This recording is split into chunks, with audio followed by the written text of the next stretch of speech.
Grand Prix d'Italie et on va assister vraisemblablement à un des Grands Prix les plus disputés avec ce premier virage, Jacques, très difficile à négocier.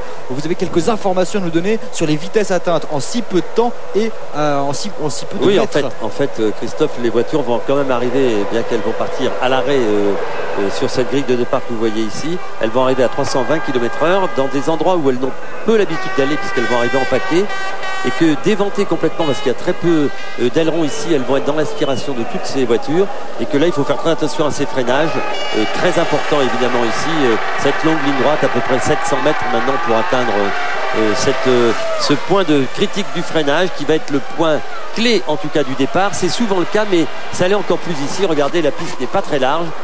Voici la première chicane. Alors évidemment malheureusement non, il part. Il connaît quelques hésitations, quelques hoquets du côté de la Jordan. Espérons qu'il puisse quand même au moins conclure ce tour de formation et s'installer sur cette grille de départ. Oui. Alors regardez ce circuit très très rapide. Ici on est dans une des courbes, la Curva Grande, qu'on appelait à l'époque quand il n'y avait pas ces chicanes. Elle vous amène sur une autre chicane aussi très très importante où là aussi on avait vu des incidents très importants au départ de la course, avec un énorme accrochage ici parce qu'on arrive encore à 345 km/h en paquet évidemment, et il faut négocier ces chicanes avec ces grands trottoirs. Heureusement on a mis un peu de ciment partout pour permettre aux pilotes qui seront un peu sur le bas-côté de pouvoir repartir. Alors évidemment les coups de la course, 5 km 793 c'est la longueur de ce circuit de Monza, 53 tours de course avec une petite particularité ici, Jacques, le premier tour est un peu plus court de 309 mètres car les lignes de départ et d'arrivée sont différentes. Oui, c'est une des particularités de Monza, vous le verrez. Oh là là, je ne sais pas qui est en train de chauffer ses pneus comme ça, mais en fait, en tout cas, c'est très impressionnant. Ici, on est à la chicane la plus rapide après cette longue ligne droite aussi, après les deux Lesmos. Elle s'appelle Ascari. Regardez les voitures, là, c'est très impressionnant. On empiète énormément sur les trottoirs à l'entrée spécialement plutôt qu'à la sortie. Et on va se diriger directement sur encore une très longue ligne droite, 350 km/h atteint encore aussi pour ces Formule 1, avec un freinage certainement moins important pour négocier la parabolique, une courbe qui se referme. Regardez, alors là on est en ralenti complètement la cadence avant cette parabolique et vont se mettre en place. Arrive du côté du stand de Ferrari, du muret des stands, il va suivre cette course. C'est une course extrêmement importante pour Ferrari car vous le savez, la Scuderia a perdu la tête du championnat constructeur, elle veut la récupérer. Michael Schumacher est en pole position, ça faisait longtemps qu'il n'avait pas été en pole position, et ce qui est bien c'est que 3 semaines après sa plus mauvaise qualification depuis 5 saisons, il renoue avec la pole position au meilleur moment, Jacques. Oui, très important.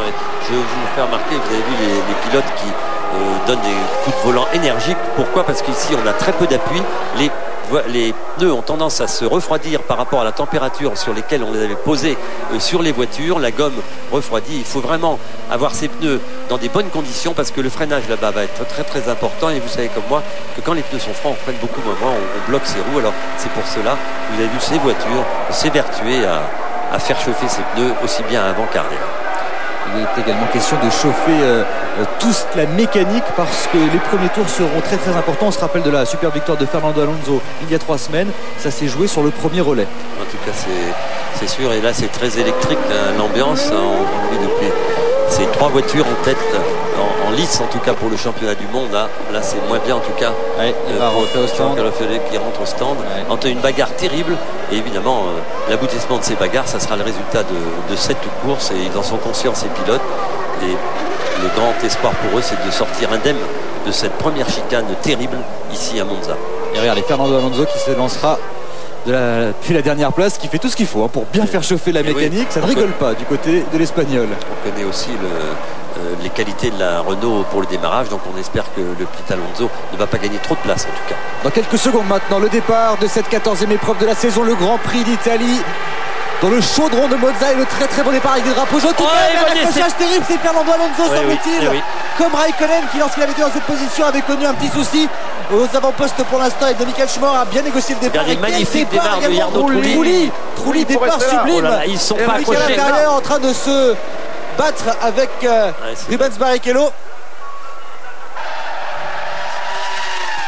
Michael Schumacher qui pour l'instant a réussi à conserver la première place, mais regardez sur ses talons le Colombien. Le ballon Montoya qui tente l'extérieur tout de suite, et ça passe à la chicane. C'est garçon. Et Michael Schumacher qui résiste. Magnifique superbe passe d'armes Et regardez derrière, le Trulli est là, il va se mettre à l'intérieur aussi, ça ne passera pas. Oh là, Arnaud légèrement touché. Quel départ! Quelle bagarre. En tout cas, vous avez vu que ces deux garçons, ils ont du tempérament. On est en train de jouer le titre de champion du monde. Ah, il y a un problème pour Jarno Trulli. Non, ouais, ça va. J'ai l'impression qu'il était très long, Jarno Trulli, malheureusement. Oui, il y a un petit problème au départ. J'ai l'impression qu'effectivement la touchette que vous avez remarqué, Jacques, va lui coûter cher. Il a été touché par Barrichello. Ah, quel dommage. Ça en est fini pour Jarno Trulli, vraisemblablement. Alors qu'il avait effectué un départ impeccable, et on le voit ici au ralenti maintenant, l'Italien. Coup sur coup. Quel coup du sort pour l'équipe Renault. Un terrible départ de Grand Prix. On vous l'avait dit, ici c'est un vrai chaudron. Oui, ça s'est quand même très bien passé. On pensait qu'il y aurait plus de problèmes à la chicane. La chicane s'est déroulée parfaitement. La deuxième chicane aussi, excepté pour Jarno Trulli, heurté je crois par la Ferrari de Barrichello. Oh, et la petite erreur ici de Barrichello, ça va peut-être profiter. Non, ça ne profitera pas à Raikkonen. Oui, l'accélération peut-être, Raikkonen va pouvoir le doubler. Maintenant, Fernando Alonso qui est donc au stand. Oui, Alonso c'est terrible, voilà. C'est terrible. Le voici, l'Espagnol qui arrive à la moustache détruite. Ah, on avait pensé à la difficulté de partir depuis la parlait de ce qui est arrivé à Raikkonen à table tout à l'heure ensemble. Et c'est vrai que toujours délicat quand vous êtes dans cette position, vous êtes très excité. En tout cas, magnifique départ et quelle bagarre entre Montoya et le drapeau jaune sur les virages 7 et 8. On en aperçoit un ici parce qu'il y a toujours la voiture vraisemblablement de Jarno Trulli qui est arrêtée dans ce premier secteur. Elle est sur le côté, vous pouvez l'apercevoir ici.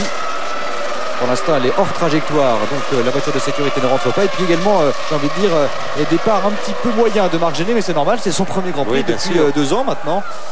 2 ans et demi en tout cas. C'est Verstappen arrêté au stand. En tout cas aussi très bon départ on l'avait vu d'abord s'élancer au milieu entre les voitures de Olivier Panis qui est en 6e position. Ouais, qui a bien négocié le départ. Allez, retour sur la tête de course avec Montoya qui vient tout simplement d'améliorer le meilleur temps autour de 3 millièmes par rapport à Michael Schumacher. C'est vous dire, ces deux hommes sont vraiment sur le même rythme. Schumacher 7 dixièmes d'avance sur le Colombien. On a vu la fougue du Colombien en début de course. Hop, et regardez derrière. Le problème c'est Marc Gené. En tout cas, on a vu c'est Verstappen qui a dû ressortir des stands, qui a laissé passer. Ah oui, c'est ça. Oui. À la première chicane, c'était pas facile. Ça s'attaque là aussi. Alors regardez, on revoit ça. Dans la loupe, là, regardez, très bon départ de Panissé, lui au milieu. Regardez ici. Il est pour rien absolument, Fernando Alonso, parce que une voiture qui s'est précipitée sur lui, celle la Jaguar. C'est vraisemblablement la Jaguar de Wilson qui était à gauche et qui est partie à droite. Et donc dans ce cas-là, forcément difficile. Regardez, il a zigzagué pour éviter.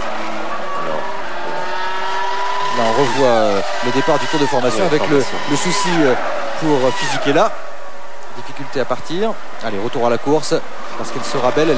Elle était annoncée comme très belle et pour l'instant c'est en train de se confirmer. Michael Schumacher, Montoya, la lutte au sommet derrière ces deux hommes. Gené est repassé devant Olivier Panis. Oui. Et ça avait l'air il est là, de se bousculer au portillon derrière. Avec notamment Villeneuve qui a aussi pris l'avantage sur Jenson Button. Très mauvaise opération pour l'anglais qui était 7e sur la grille, qui se retrouve maintenant 9e. Et aux avant-postes, Michael Schumacher après 3 tours qui améliore le temps de 6 dixièmes par rapport à Montoya et qui se construit une avance d'1 seconde et 2 dixièmes sur le Colombien. Barrichello toujours 3e, Raikkonen 4e, Coulthard 5e, Gené 6e.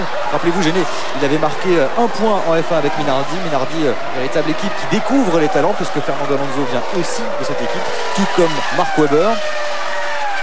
6e place donc pour Gené, 7e pour Panis et 8e position pour Jacques Villeneuve.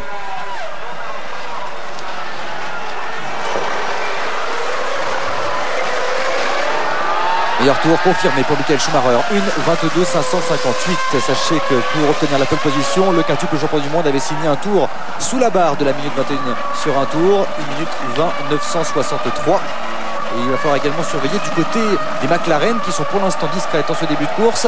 Et là, voilà malheureusement pour Wilson, une arrivée au stand. Il faudra surveiller du côté de McLaren, notamment Coulthard qui vient d'améliorer le premier secteur.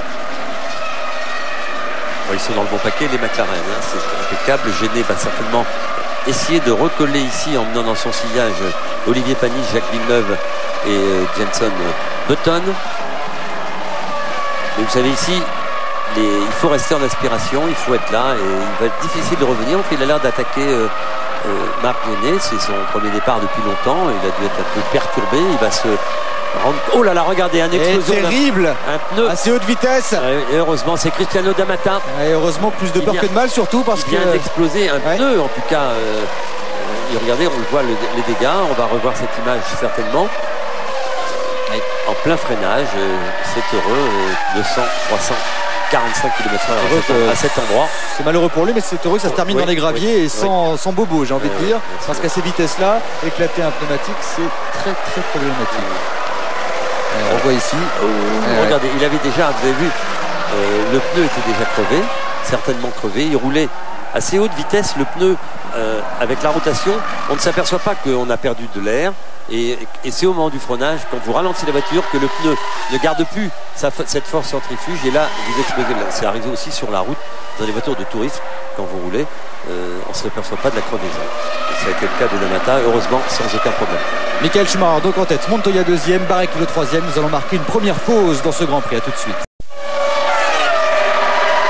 Retour en direct à l'occasion du 7e tour. Michael Schumacher toujours en tête, 2 secondes 4 d'avance sur Montoya. Barrichello est troisième et vient d'améliorer le record du tour en course. 1:22.379 pour le Brésilien. Nous sommes avec lui.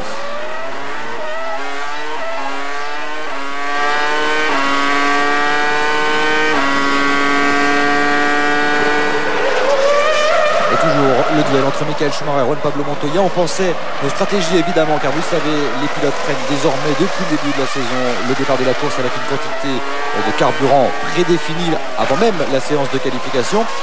On a entendu dire ça et là quelques indiscrétions dans les paddocks. Ferrari aurait une stratégie agressive. Oui, je crois que c'est la stratégie maintenant employée pour ainsi dire presque par toutes les équipes. On a bien vu encore aujourd'hui qu'il fallait en pôle, en tout cas dans les premières lignes, pour se sortir bien de toutes les embûches, excepté pour ce pauvre Jarno Trulli qui vient encore de payer très cher un très beau départ. Et c'est vrai qu'on pourrait penser que les Ferrari ont peut-être embarqué légèrement moins d'essence pour obtenir la pole position. En tout cas, sur le papier et sur la course là, ça ne se voit pas trop. On sait que c'est Schumacher et Barrichello qui effectuent en ce moment les meilleurs temps, mais la différence avec Montoya et Raikkonen est de l'ordre de 2-3 dixièmes au tour. C'est pas énorme, mais ça peut être 10 kg. On va s'arrêter 2-3 tours avant pour Ferrari. Et puis après, on prendra une stratégie, je le pense, à 2 arrêts. Avec un arrêt, on va diviser après. Il nous restera 40 tours, 20 tours par arrêt. Et je vous rappelle, 53 tours de course pour ce Grand Prix. Et ici avec Montoya, 2 secondes et demie de retard sur Michael Schumacher. Et Marc Gené qui remplit son contrat de 3e pilote, de pilote essayeur. Il est pour l'instant 6e. Il tourne en 23, il n'est pas très loin des temps de son coéquipier. Il y a 4-5 dixièmes d'écart. 4 en tout cas pour le dernier tour, ce qui est formidable. Il est là et la course est longue, on vous l'a dit. Et voilà, cette voiture, il faudrait, messieurs, si vous pouviez la mettre ailleurs, ça serait formidable. Mais évidemment, c'est difficile. On est dans un parc, vous avez vu ces arbres, on n'a pas le droit de les couper évidemment. Et elle est dans une position terrible. Oui, parce que là, ça passe très très vite à cause de ça déboule à plus de 340 km/h. Imaginez qu'un pilote et la même mésaventure qui est arrivée à ce pauvre Cristiano D'Amata à cet endroit-là, il peut partir en travers et heurter cette voiture. Et là, ça serait vraiment une catastrophe. Mais bon. On ne peut pas tout avoir. Regardez, on aperçoit Fernando Alonso qui a repris la course. Lui aussi a connu un départ chaotique là pour Renault, vraiment un début de Grand Prix catastrophique. C'est Raikkonen qui vient de faire le meilleur temps dans le premier partiel. Conditions de course difficiles ici. On vous avait promis de l'animation, il y en a. Pour l'instant, Michael Schumacher, 26e meilleur tour en course, 1:22.3, battu à l'instant par Raikkonen, 1:22.238 pour le Finlandais. Et 3 secondes d'avance pour Michael Schumacher par rapport à Montoya. Raikkonen qui est en train de faire la jonction sur Barrichello. Et vous savez pourquoi? Parce que Montoya est un peu plus lent que Michael Schumacher, que les Ferrari. Et il est là devant, il perturbe la progression de ce pauvre Barrichello et ça profite à Raikkonen. On a aperçu Fernando Alonso très sportivement ouvrir la porte à Michael Schumacher. On se rappelle qu'il y a seulement 3 semaines. Il mettait un tour à ce même Schumacher. Voilà. Les courses suivent mais ne se ressemblent pas en tout cas. Mais là vraiment les 2 pilotes ne sont pas du tout à blâmer parce que ce sont vraiment des conditions de course tout à fait particulières qui leur ont empêché de briller.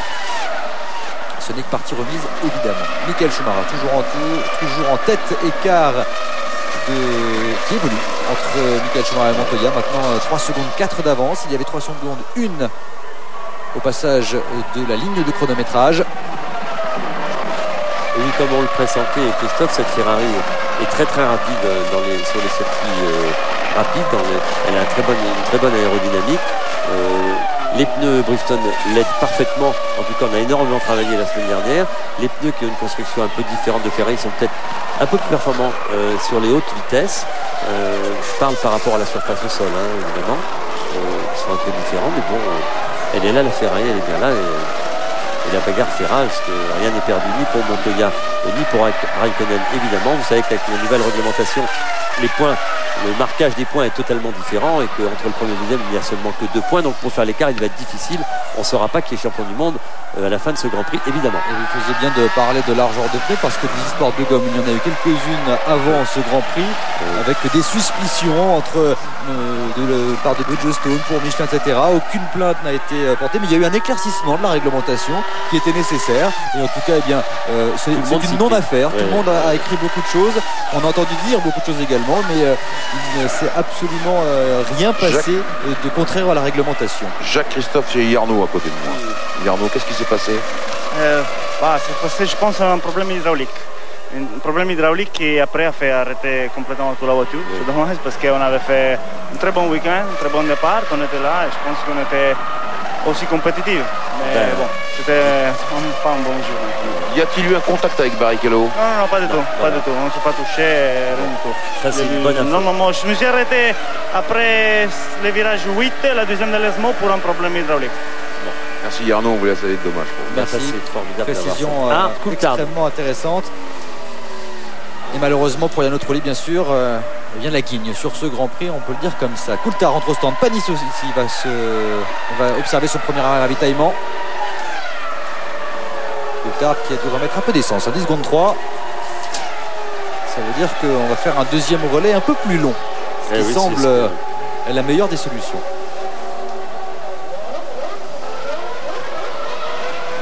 Coulthard est déjà ressorti. Pour Olivier Panis, ça arrête un peu plus court. Il a gagné 1 seconde par rapport à David Coulthard, le Grenoblois. Et Michael Schumacher toujours aux avant-postes, qui a amélioré le record du tour en course pour l'instant, une 22.083. On se rapproche doucement de la barre des 1.21. Montoya est deuxième, a déjà plus de 4 secondes. Barrichello occupe le 3e rang, Raikkonen 4e. Des écarts assez stables pour ce qui concerne les 2 pilotes, Barrichello et Raikkonen. Gros plan sur la Ferrari de Michael Schumacher. Et voilà, je peux vous dire que l'arrêt au stand pour Coulthard, ça coûte 27 secondes. Tout ça, c'est des informations pour vous dire, suivant l'avantage qu'aura Michael Schumacher, s'il effectue un arrêt de plus que ses concurrents, ou en tout cas des pilotes en piste faisaient ça, il faudrait quand même mettre 27 secondes pour repartir en tête, ce qui paraît difficile. C'est un tiers de tour. Oui, c'est impossible. Un tiers de tour à 340 de moyenne sur la durée d'un Grand Prix, ça semble énorme. Donc la stratégie, je crois qu'elle va être vraisemblablement pareille pour presque toutes les voitures. C'est 2 arrêts, peut-être un arrêt un peu plus court au départ. On a aperçu Jean Todt dans une grande observation, absorbé dans son travail parce qu'il y a beaucoup de tension. C'est une course importante évidemment pour Ferrari, pour l'ensemble des tifosi qui sont ici présents, et puis aussi parce que la saison est belle depuis c'est important pour la le coup d'envoi. Là, Barrichello est en train de pousser dans ses derniers retranchements Montoya. On se prépare chez Williams. On l'a aperçu Jean-Louis. Williams en grande préparation. Il revient à Raikkonen. Et il est à moins de 7 secondes de Michael Schumacher. Oui, c'est rien. Et vous savez, il va falloir suivre avec beaucoup d'attention tout ce qui va se passer, car le classement du championnat peut évoluer. Et on suivra ça évidemment de très près avec des graphiques qui nous permettront de connaître les positions en temps réel au championnat pilote. 1.21.8 pour Michael Schumacher dans le dernier tour. Ça sent le ravitaillement. Oui, mais enfin, en tout cas, on retrouve le grand Schumacher et la Ferrari. Et Raikkonen qui rentre au stand. Raikkonen, voilà. Il est imité par Marc Gené. La première information importante pour l'instant, Montoya et Michael Schumacher toujours en piste, ainsi que Rubens Barrichello. On se marque, vous avez vu dans les équipes. Et comme quoi les bruits que l'on pouvait entendre ça et là sur le fait que les Ferrari seraient un peu plus vite que les autres sont complètement faux. Ouais, vous savez, Radio Paddock. Il en faut des rumeurs, ça entretient le suspense. Et la course du Ruhl en tout cas parfaitement pour Michael Schumacher. 26-2 dans le poste partiel, c'est le meilleur évidemment. Il est déchaîné comme on le connaît. Michael Schumacher, quand il est dans cette position, leader d'une course, il est très très très fort.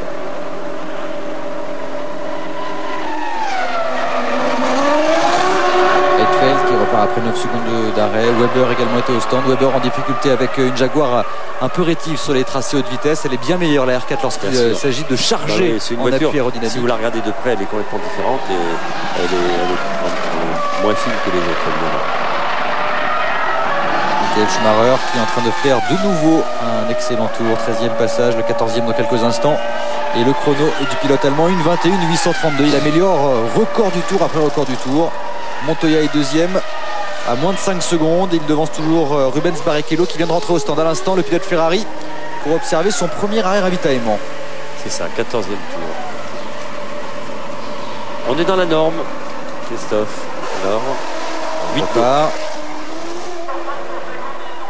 Pour l'instant, Schumacher, Montoya n'ont pas encore ravitaillé. Et Button non plus, ça c'est intéressant de la part du pilote britannique qui en profite pour évidemment remonter quelque peu dans la hiérarchie. Tout comme Frenzen. Et nous allons retrouver le jeu top position. Notez bien le nom des 3 pilotes en tête au moment de l'apparition du signal.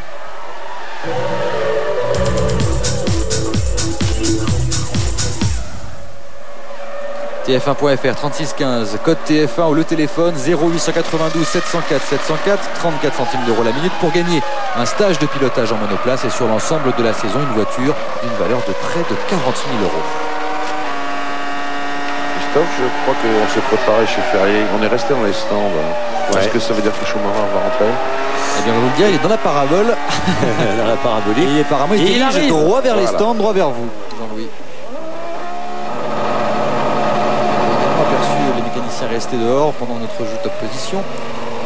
Et le voici Michael Schumacher qui s'arrête, ce qui permet à Juan Pablo Montoya de rester en piste. Et là il va falloir surveiller avec attention les temps effectués par le Colombien, parce qu'il pourrait bien vouloir faire un coup à la Schumacher au maître en la matière, à savoir rester un peu plus longtemps sur la piste, enchaîner quelques très très bons tours et reprendre l'avantage. Mais il y a quand même 5 secondes d'écart entre les deux. Ça n'a pas été le cas dans ce tour-là. Il a fait une 22-412 le Colombien.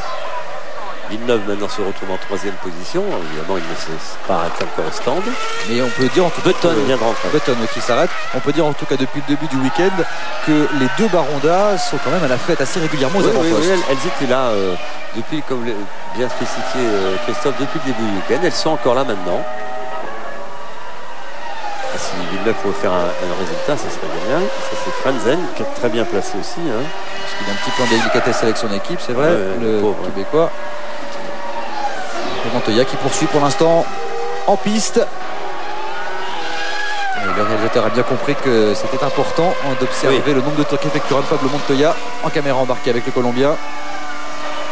Et on l'attend chez Williams. Le voilà, on devrait rentrer maintenant. Et il rentre.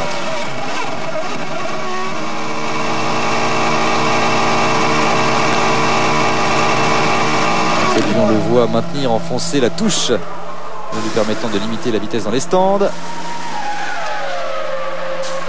on s'active chez Williams. À 10 secondes 4, c'est à peu près la même durée. C'est entre Schumacher. 8-6 Schumacher, 8-2 Barrichello, 8-4 bien la norme. En essence, en tout cas, à part un tour supplémentaire. Michael Schumacher qui est passé. Il est là. Qui récupère donc la première place. Il va falloir surveiller peut-être Montoya Barrichello qui vient de passer la ligne. Il est un peu loin, le Brésilien, pour tenter quelque chose, mais avec des pneus un petit peu plus en température que ceux du Colombien. Il va peut-être tenter très rapidement quelque chose. Il est trop loin. En tout cas, ce qui est bien, c'est que ce qui est important, c'est que Michael Schumacher reparte dans la position. Et voilà, il y avait l'écart sensiblement le même. Il a peut-être même un peu augmenté.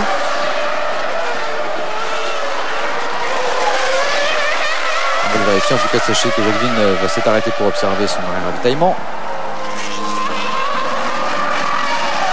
Et on se retrouve finalement à peu près dans la même configuration qu'avant cette première salve d'arrêt au stand.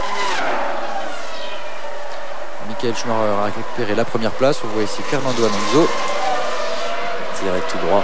Ouais. Oh. Ça c'est un morceau de fond plat. Ouais, il a laissé le fond plat dans la chicane. Ouais. Il avait peut-être déjà un peu endommagé dans son accrochage du départ, si vous vous en souvenez. Oui.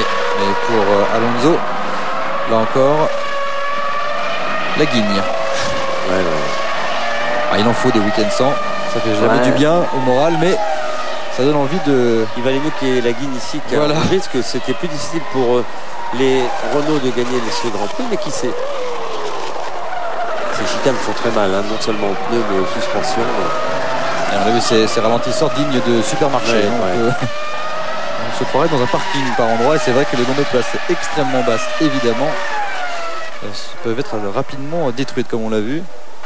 3 secondes d'écart en tout cas entre Montoya qui met la pression 26-1 dans le premier partiel, c'est le plus vite. Il va mettre maintenant la pression sur Michael Schumacher. Il est à 3 secondes 4, 2 secondes 4 derrière lui, c'est Barrichello. Et il a gagné un petit peu de temps lors de son arrêt ravitaillement, le Colombien, puisqu'il se retrouve à 3 secondes 4. Il était à près de 5 secondes. Michael Schumacher, Montoya, Barrichello, Raikkonen 4e. Maintenant 10 secondes de retard, plus de 10 secondes de retard pour le Finlandais. Coulthard toujours 5e devant Genet. Villeneuve a fait la bonne opération de ce début de course puisqu'il a passé Olivier Panis lors de son arrêt ravitaillement. Oui, Olivier avait tout à l'heure tiré tout droit à la première chicane, ce qui lui a fait perdre pas mal de temps.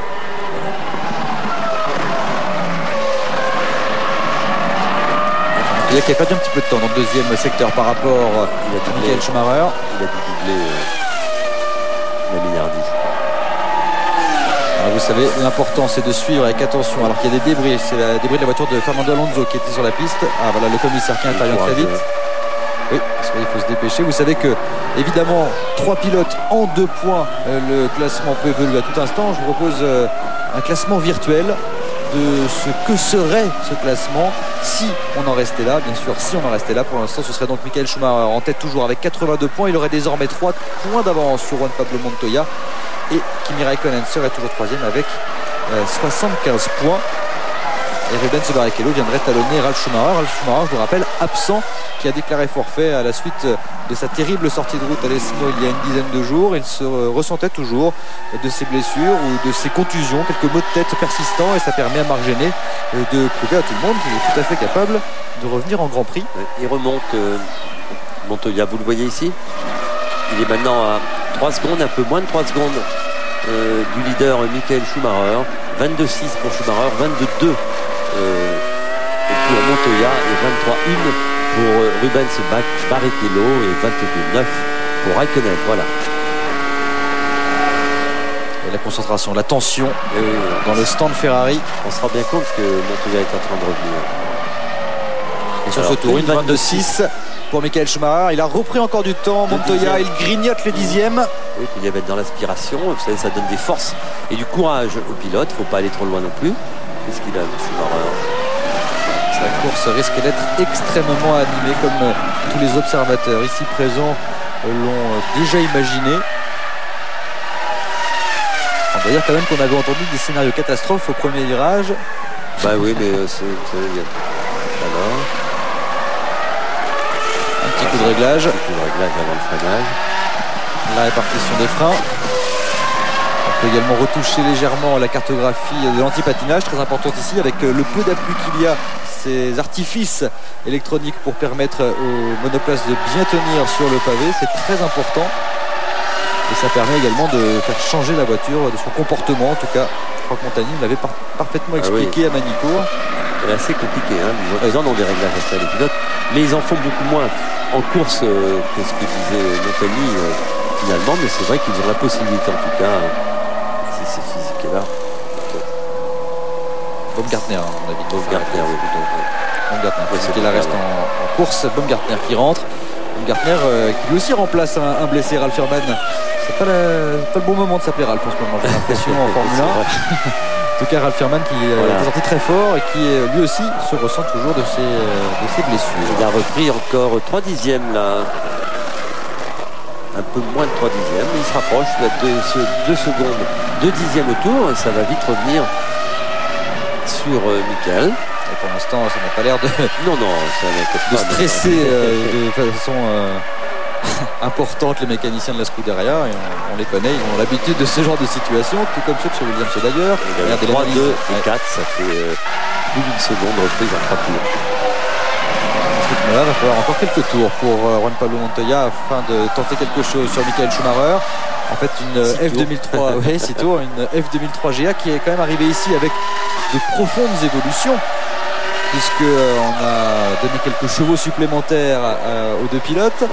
On a également retouché un peu l'aérodynamique, et toutes les monoplaces ici, bien sûr, sont en version aérodynamique pour les pistes extrêmement rapides, c'est-à-dire très peu de charge aéro. Il a perdu un peu de temps, la Montoya, dans le deuxième partiel, 2 dixièmes, ça se revoit tout de suite, 2 secondes 7 d'écart pour le moment. Et Jean Todt toujours très concentré avec Ross Brown au premier plan. Il a raison, il ne faut pas oublier de se désaltérer pour rester parfaitement concentré. C'est exactement ce que font les pilotes. Et les commentateurs. Et les commentateurs. Une des clés de ce Grand Prix, ça aurait aussi pu être la température, mais là le ciel est clément pour les pilotes, 23 degrés. Ouais. Il y a un peu plus de vent qu'il n'y avait pendant la séance d'essai qualificative de samedi, mais bon, c'est pas très important. Et vous avez vu, il n'y a plus de feuilles.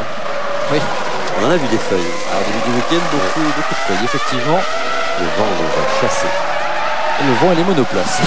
Alors 26-3, 26-4, ça se tient tout ça. La Ferrari est un peu plus rapide en vitesse de pointe. Et Michael Schumacher qui pour l'instant tente de résister. Ça se passe plutôt bien pour Michael Schumacher. On a aperçu Rubens Barrichello qui est passé sur le vibreur. C'est un peu déséquilibré la monoplace. Je peux vous dire qu'il cravache pour rester à l'aspiration de ces deux premiers. Et puis vous savez, pour que ce soit pour Montoya ou Barrichello, il faut y aller.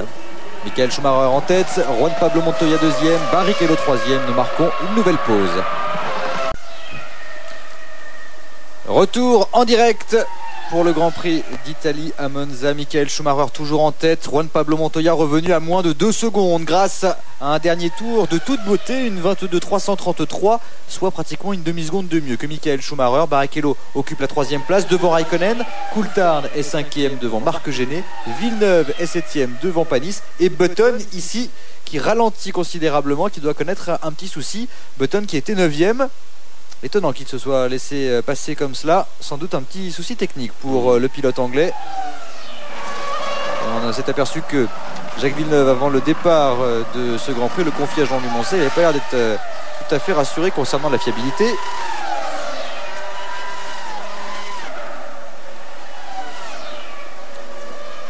Michael Schumacher toujours en tête, 1 seconde d'avance sur Montoya. Et le Colombien qui met la pression. Ça attaque. Schumacher répond. Pied à pied. Vous allez voir que ce tour-là, ils sont pour ainsi dire ensemble. Il paraît beaucoup plus près, Montoya, par rapport aux images habituelles que vous voyez il y a quelques tours. La parabolique, c'est dans le dernier secteur. Depuis maintenant 4 ou 5 tours que le Colombien parvient à revenir, à grignoter du temps. 27-8 dans le dernier secteur pour Michael Schumacher et 27-6 pour Montoya. Il est à l'arrêt. Voilà, oui, Button qui rentre au stand. Il y avait un coup à jouer pourtant pour Barr depuis le début du week-end, très à l'aise. Michael Schumacher en tête, Montoya deuxième à 1 seconde 6 maintenant.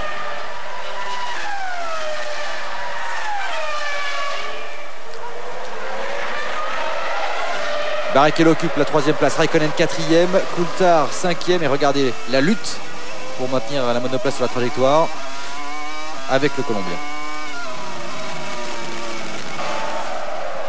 Ce fut court mais intense, comme on dit dans ces cas-là. Michael Schumacher toujours en tête, 26-4 dans le premier secteur. C'est exactement le même temps pour Montoya. Les deux hommes qui donnent absolument tout, on peut leur faire confiance. Et Fernando Alonso au courage, qui poursuit son Grand Prix. Il engrange l'expérience, non seulement pour lui, sur ce circuit, mais aussi pour son équipe, par rapport aux performances du moteur.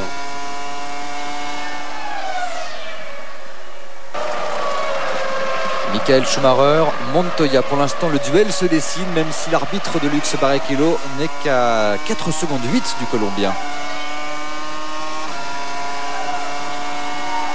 Il lui reprend presque 2 dixièmes dans le troisième partiel. Hein. C'est ça. Et il revient inexorablement. C'est long. Je peux vous dire que ces deux-là vont sans doute nous offrir une très belle course. Barrichello 3e toujours, Raikkonen 4e à 7 secondes 2 de la dernière marche du podium. Et pour l'instant, la bonne opération revient évidemment à Michael Schumacher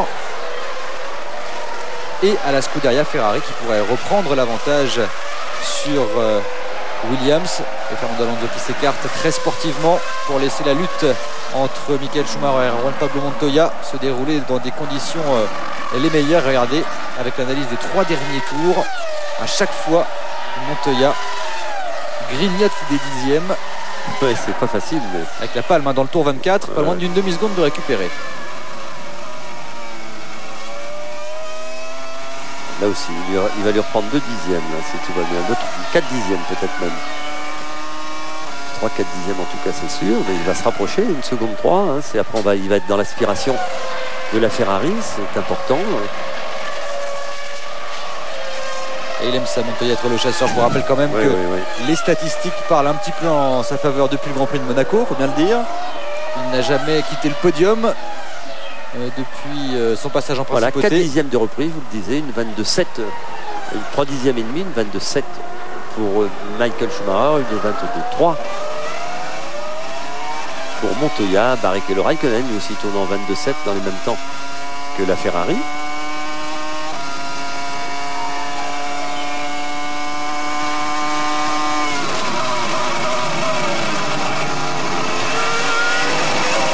Montoya qui a peut-être bénéficié également d'un coup de pouce de la Jordan pour revenir petit à petit sur Michael Schumacher. 1 seconde 3 d'écart. Il n'a pas encore été gêné, Michael Schumacher. Il va doubler là très tranquillement après l'ESMO dans cette longue ligne droite où est immobilisée la voiture de Jarno Trulli. Attention de...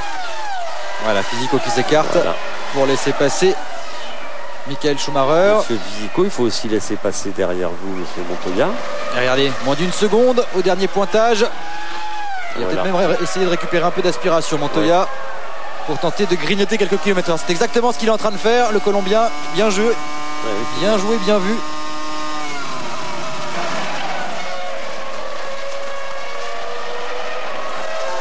« 27 tours couverts déjà, 1 seconde 3 seulement entre les deux leaders. » S'il n'a pas perdu de temps moins dans le seconde partiel, ici. il va revenir. Et voilà, il est passé sous la barre de la seconde. 9 dixièmes d'écart maintenant entre Michael Schumacher et Juan Pablo Montoya. Alors, on vous rappellera que ceux-là se sont arrêtés à 1 tour d'écart, 15 Michael Schumacher et 16 Montoya, qu'on imagine qu'ils ont divisé la poire en deux et qu'ils vont faire donc chacun à peu près, en tout cas 20 tours, c'est bien. Hein. Nous allons retrouver le jeu top position. Notez bien le nom des 3 pilotes en tête au moment de l'apparition du signal.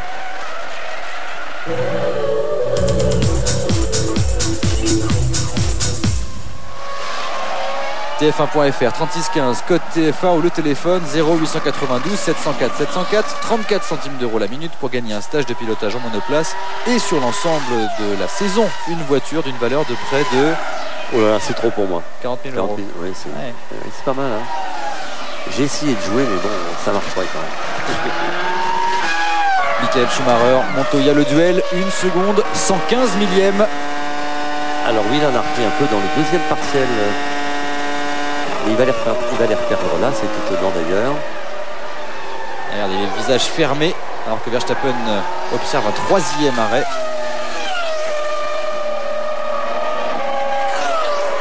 Et exactement il ça. est revenu, hein.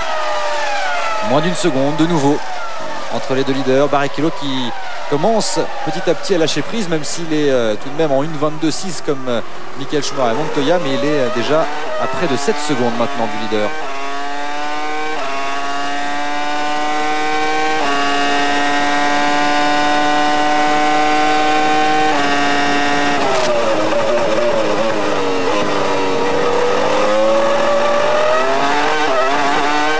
L'effet de l'élastique parfaitement visualisé avec cette vue.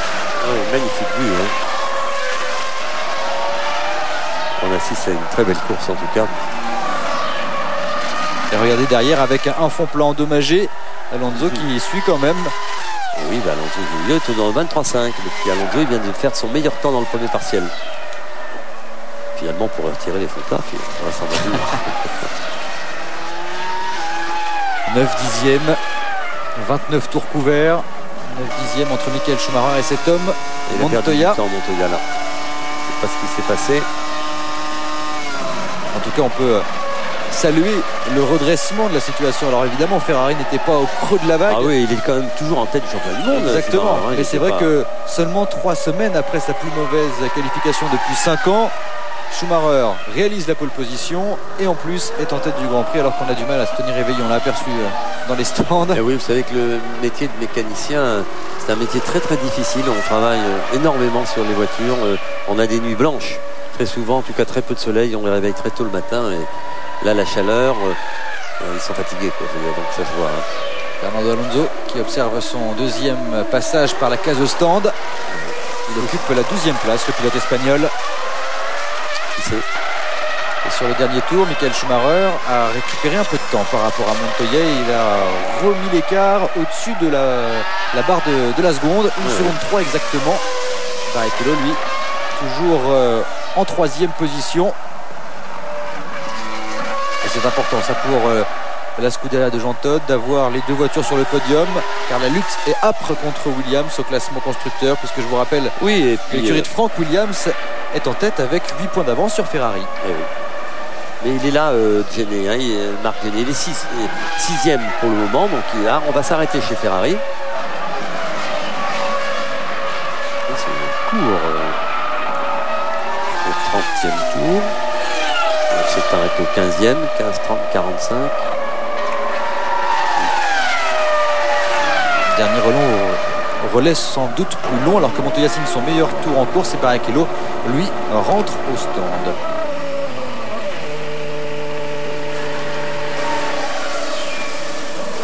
Raikkonen en profite pour s'emparer virtuellement de la 3e place. 9 secondes 8 au total d'immobilisation pour le pilote Ferrari. C'est presque 2 secondes de plus que tout à l'heure. On va aller au bout. Ouais, quand même, au bout, ça fait 22 tours. Oui, si on peut. C'est possible. Visuellement, il donne l'impression de s'être bien rapproché ici, Montoya. Tout ça est visuel. Oui, parce que temps, ça reste 1 seconde 2 d'écart. Oui, il a l'air de là. Il cravache, ça attaque très très fort. 22-1. Et Olivier Banis qui rentre au stand à son tour. Il occupe le 8e rang, le Grenoblois. Il avait 10 secondes et 4 dixièmes d'avance sur Frenzen, qui en profite évidemment pour le passer. Mais il a encore un arrêt à effectuer, le pilote allemand, tout comme Mark Webber. Et voilà la rentrée au stand. Celle de Juan Pablo Montoya, qui aura effectué un relais très court.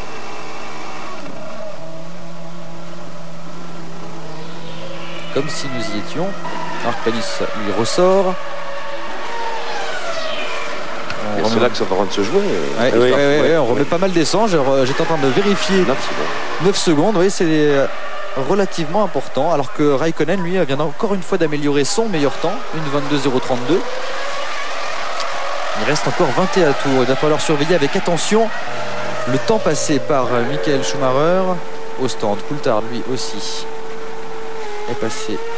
Observez son arrêt, 8 secondes 7. C'est un petit peu plus court que Montoya.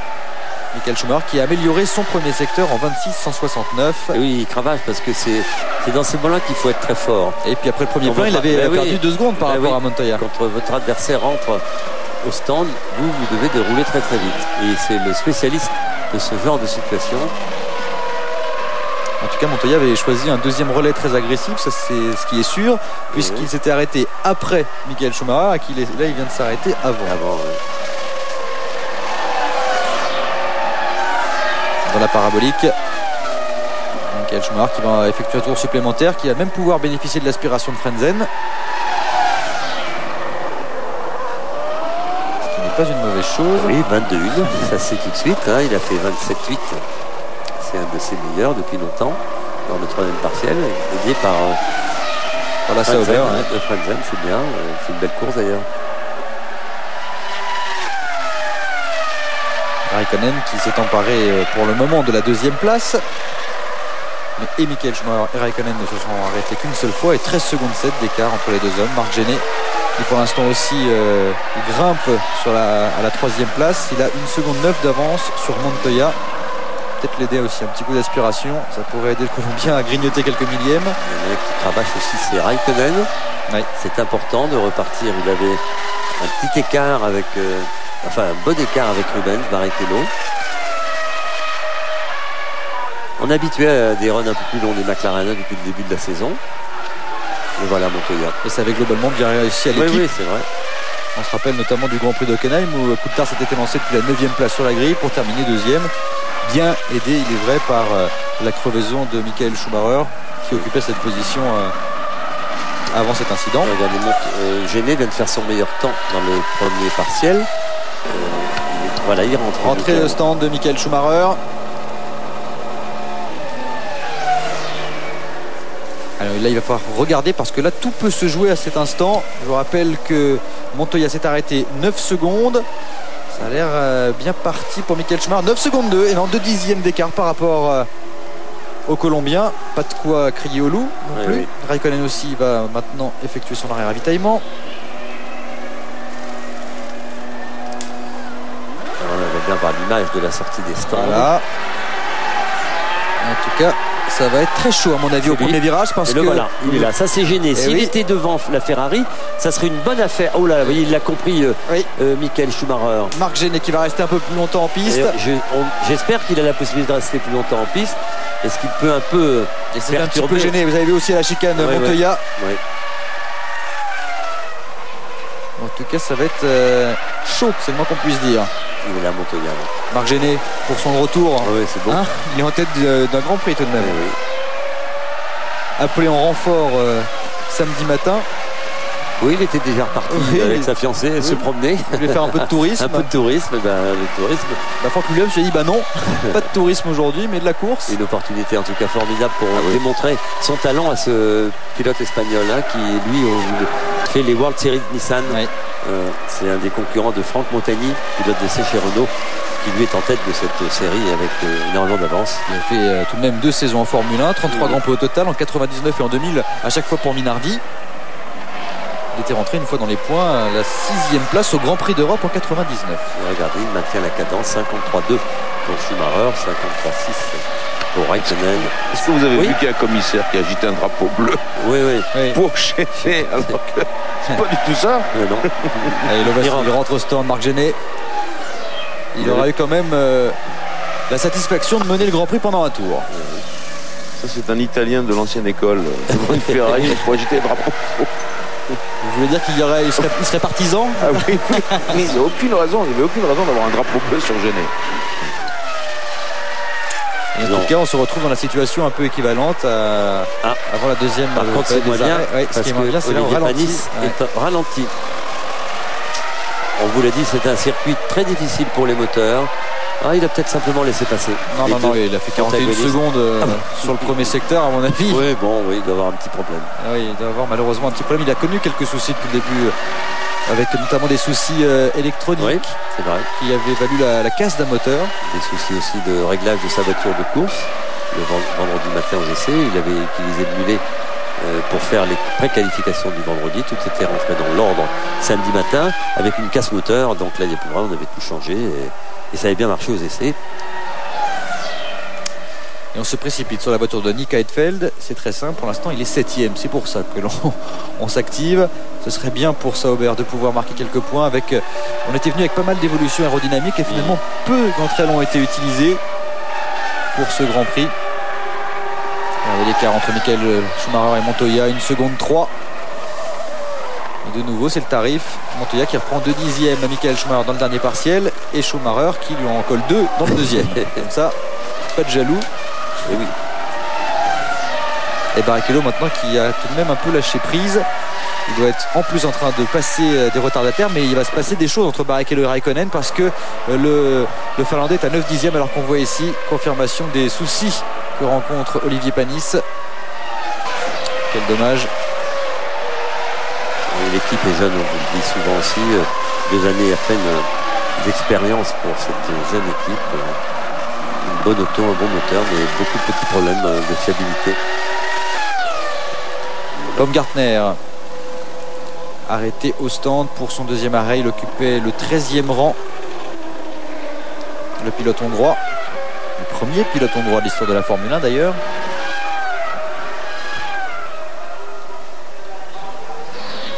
Une seconde 3 d'écart, des retardés juste devant les deux hommes. Les drapeaux bleus s'agitent. Ouais, ils vont être avalés.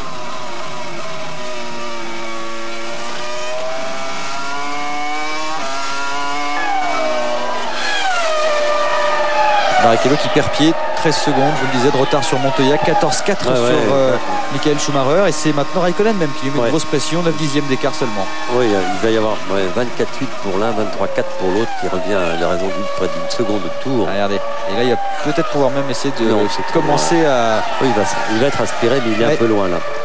Ça va se passer, parce que Barrichello lui-même est aspiré par la modeste Minardi qui est devant lui. Regardez, il est quand même là.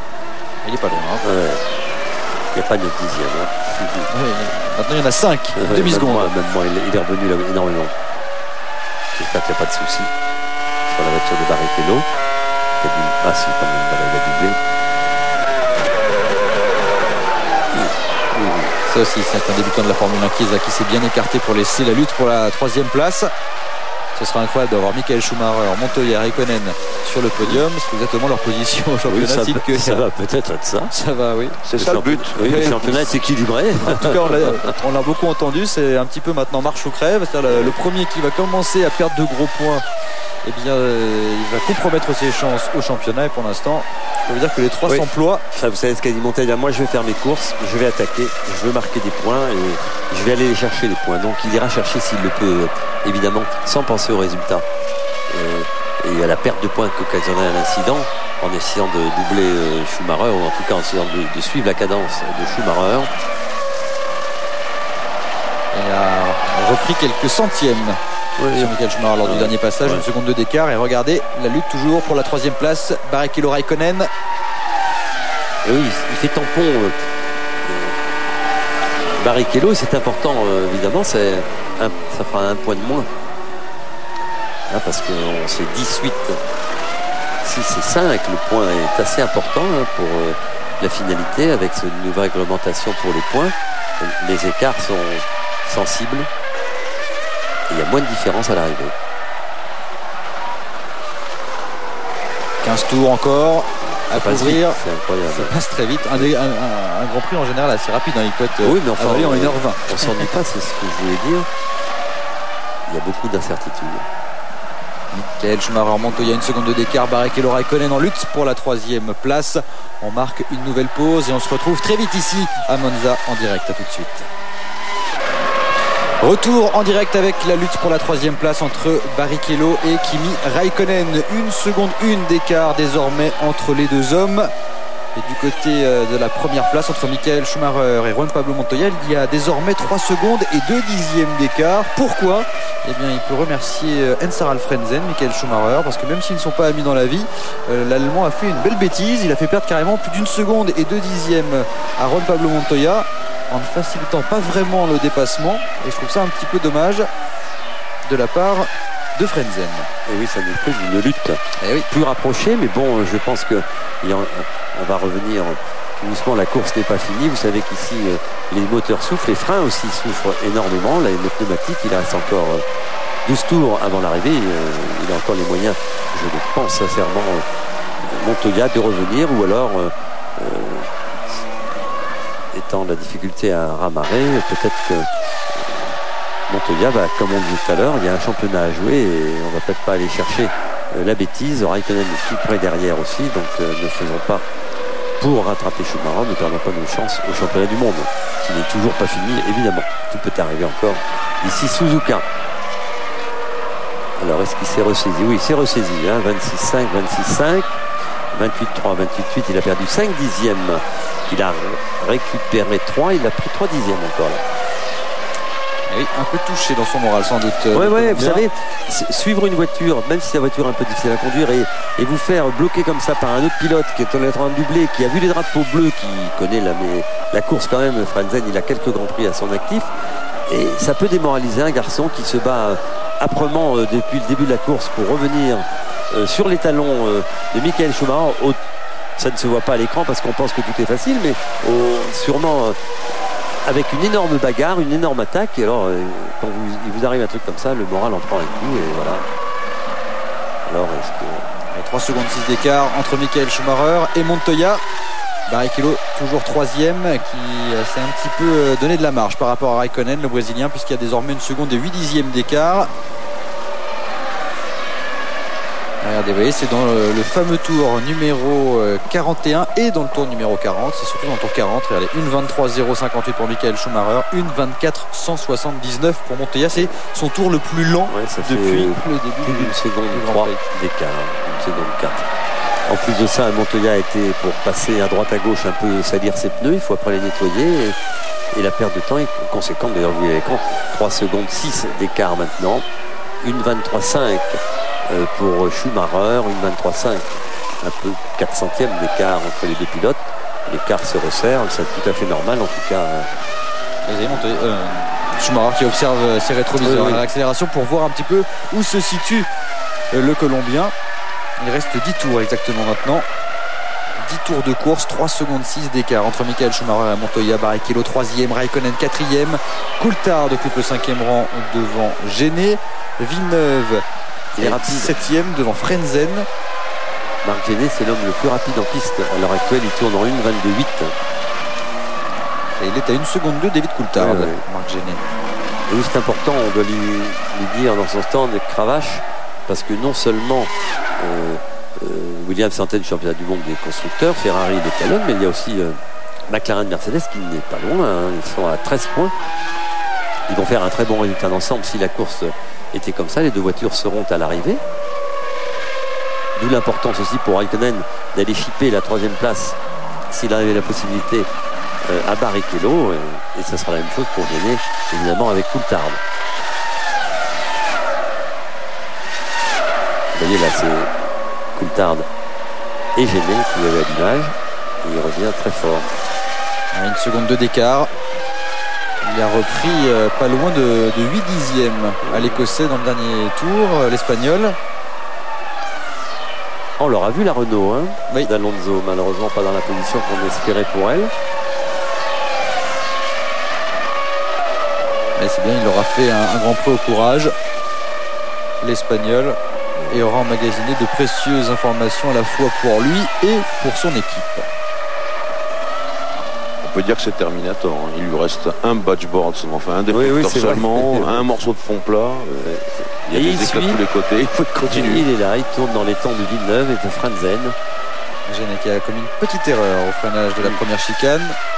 Il a perdu un petit peu de terrain par rapport à Coulthard. Même ce garçon, s'il a fait d'énormes milliers de kilomètres au volant de sa Williams en essai non officiel, en essai privé, même s'il a fait des simulations de Grand Prix, ce n'est jamais la même chose quand vous êtes vraiment en course avec la tension, la pression des adversaires de devant et derrière.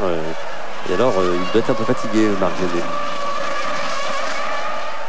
Fatigué dans le bon sens du terme, c'est-à-dire ça va être un peu plus fatigant que ce qu'il faisait d'habitude.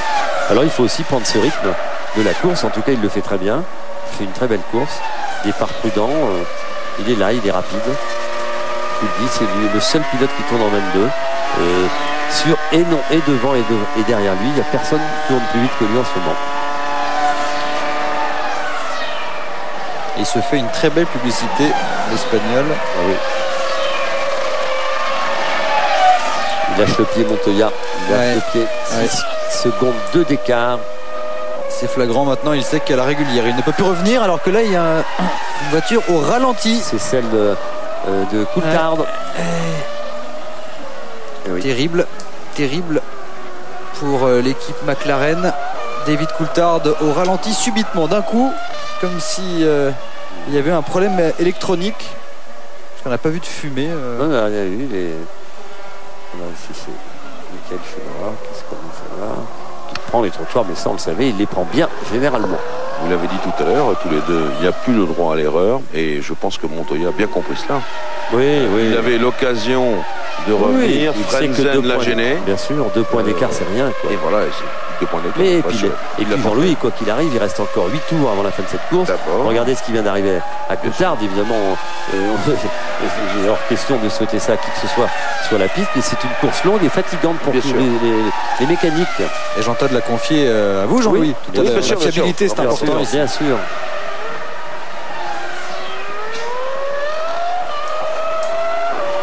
Ça fait pas les affaires de Coulthard et de McLaren pour le changement du constructeur. Ça les fait un peu plus pour Williams, qui a priori dans cette situation va garder. Ils avaient 7 points d'avance sur le premier. Ils vont avoir 6, 18. 12 points. Je vous laisse faire alors, il en aura 140 contre 137 à Ferrari. On vous laisse vérifier vos petits calculs et on va retrouver notre jeu favori. Ah oui. Le jeu top position. Notez bien le nom des 3 pilotes en tête au moment de l'apparition du signal. Le leader, je le connais.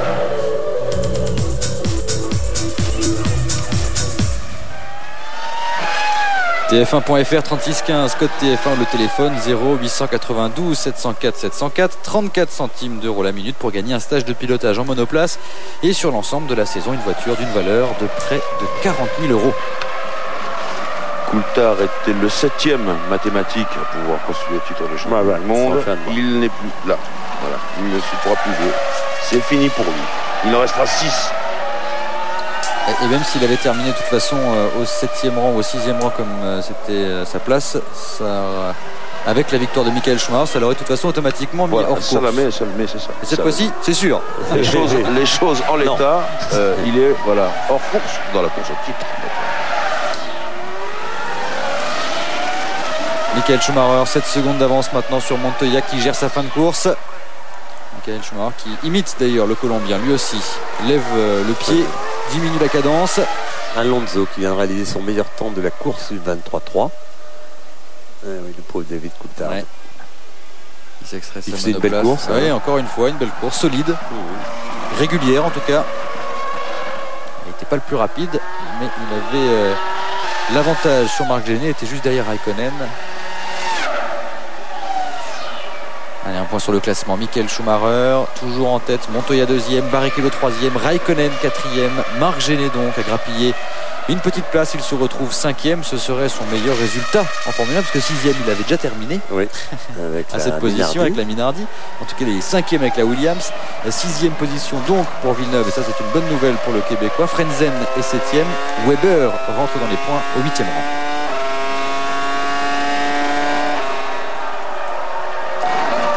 « 48 tours couverts pour Michael Schumacher. Et vous l'avez compris, Juan Pablo Montoya va assurer sa 2e position. Il a 7 secondes de retard sur le quintuple champion du monde. Il n'y a plus rien à faire. Il a pris un coup moral au passage de Frenzen. Et alors là, il n'est plus question de faire la folie et être à 1 seconde derrière le leader. Vous avez des chances de victoire d'intimider votre adversaire en le pressant, essayant de lui provoquer une faute chez Schumacher. Elles sont rares de toute façon, mais en tout cas la course a été décapitée. Merci à Frenzen qui malheureusement n'avait pas but. Il était encore là, Frenzen. 5 tours encore avant le terme de ce Grand Prix d'Italie. Michael Schumacher toujours en tête, 7 secondes d'avance sur Montoya. Barrichello occupe la 3e place et ce que l'on peut dire déjà, Jacques, c'est que la Scuderia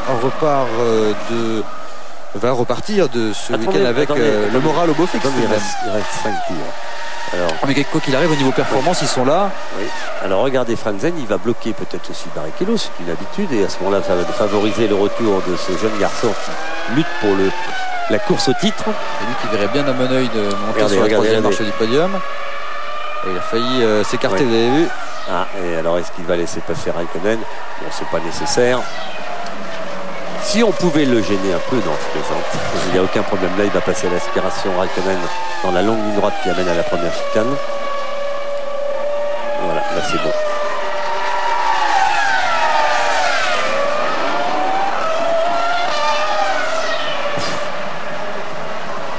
dû lever un peu le pied.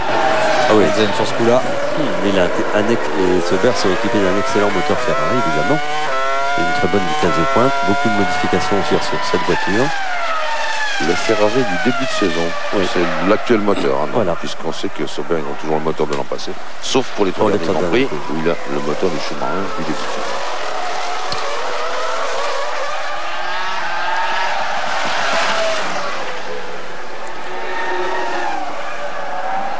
Les positions restent figées. Seul Raikkonen maintenant peut venir un petit peu perturber la performance de Barrichello, puisqu'il a une seconde tout rond de retard sur le Brésilien. Il vient de reprendre 2 dixièmes dans le premier secteur. Il en a perdu 3 dans le deuxième. Ça va être une opération blanche pour le Finlandais.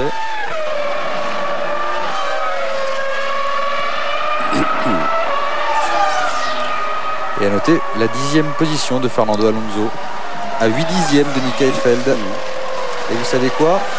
À moins de 6 secondes du point de la 8e place. Vous vous rendez compte des déceptions quand on pense au départ Tony Truant de Jarno Trulli. On s'aperçoit avec les temps qu'est en train d'effectuer Alonso que cette voiture, évidemment, Trulli serait dans les points très très facilement. Et encore une fois, on peut saluer le système de départ employé par les Renault, parce que Trulli partait quand même 6e, surtout 3e au premier virage. Magnifique. Peu d'anxiété dans les équipes à quelques encablures de la fin de ce Grand Prix d'Italie. On a assisté à une belle bagarre. C'est vrai que ça se bagarre un peu moins dans ces 7 derniers tours, mais bon. Ça se bagarre moins effectivement pour la victoire. Je peux vous dire que pour la 3e place, rien n'est décidé avec Barrichello qui ne compte maintenant plus que 9 dixièmes d'avance sur Raikkonen.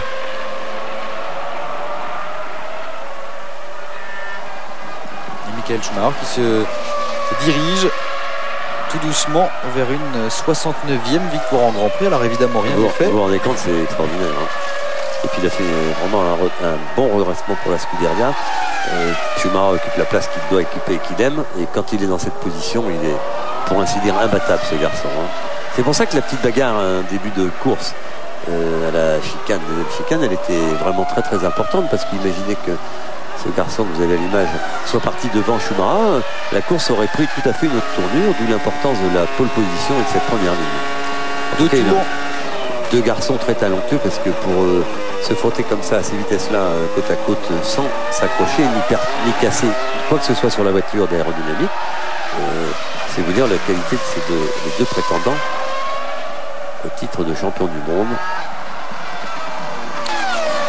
2 tours de course, moins de 3 minutes maintenant pour connaître le vainqueur de ce Grand Prix d'Italie à Monza. Schumacher, après 51 tours en tête, 7 secondes 6 devant Montoya. Barrichello est 3e.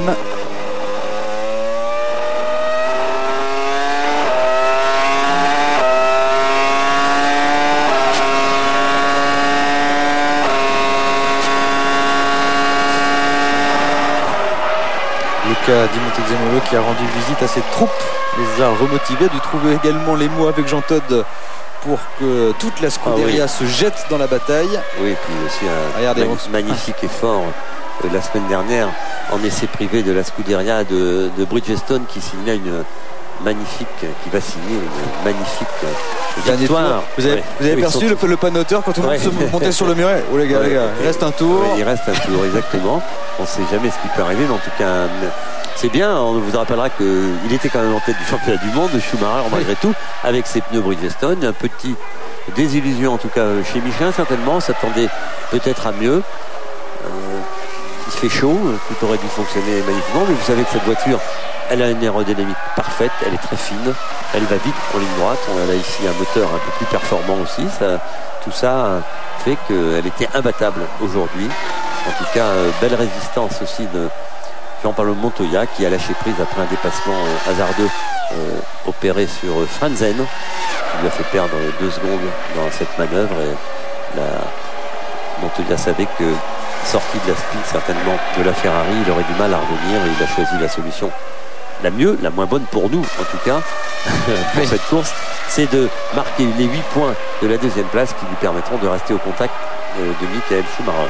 Et les Tifosi sont déjà debout dans la Parabolica pour observer l'arrivée de ce 14e Grand Prix de la saison, le Grand Prix d'Italie à Monza, avec la victoire de Michael Schumacher, la 69e victoire de la carrière du quintuple champion du monde, qui avait déjà signé sa 55e pole position hier.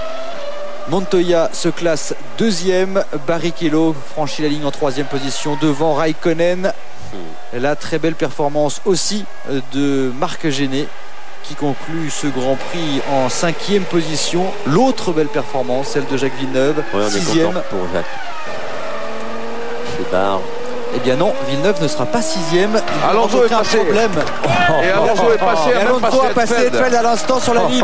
C'est ce qu'on était en train de guetter naturellement. Magnifique, il a marqué. Attendez, c'est un peu étrange le chronométrage, parce qu'il venait d'indiquer que Villeneuve n'était plus sixième et perdait du terrain. Il se retrouve à nouveau sixième, Jacques Villeneuve. Non, c'est une saute. En réalité, on guettait Alonso qui était dans l'aspiration d'Hetfield. On l'avait vu dans l'aspiration. Et il a passé. Voilà. Oui, ça d'accord, Jean-Louis. Oui. Mais il a sauté, oui, effectivement, Villeneuve, il y a un problème. Il y a un problème de chronométrage sur Villeneuve. En tout cas, Alonso, il a passé la ligne. Il passe à Hetfield. Oui, bien sûr. Il est là, Jacques. Il est là, Jacques. On vient de le voir doubler sur le côté là. Bon. Et Alonso qui prend un point. Oui, c'est ça qui est formidable. C'est pour ça que le stand Renault est un petit peu en ébullition. On vous a entendu, on a entendu.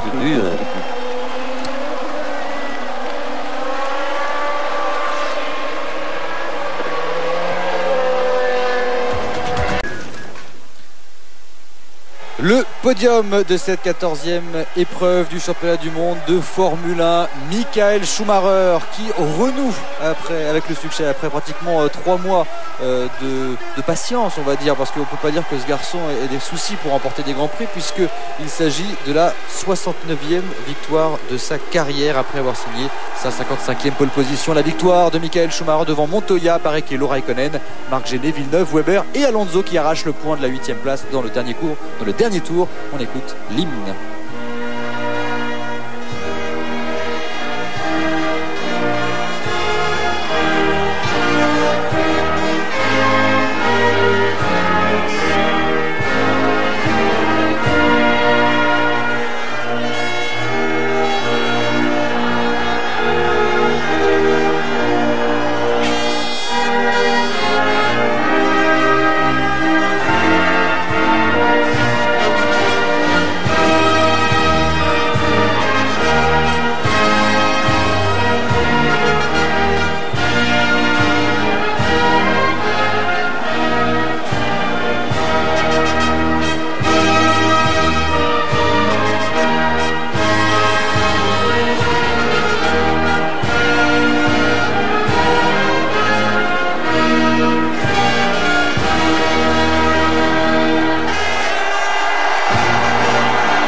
Et le beau week-end, le très beau week-end de Jean Todt qui offre à Ferrari sa 165e victoire après lui avoir offert sa 165e pole position.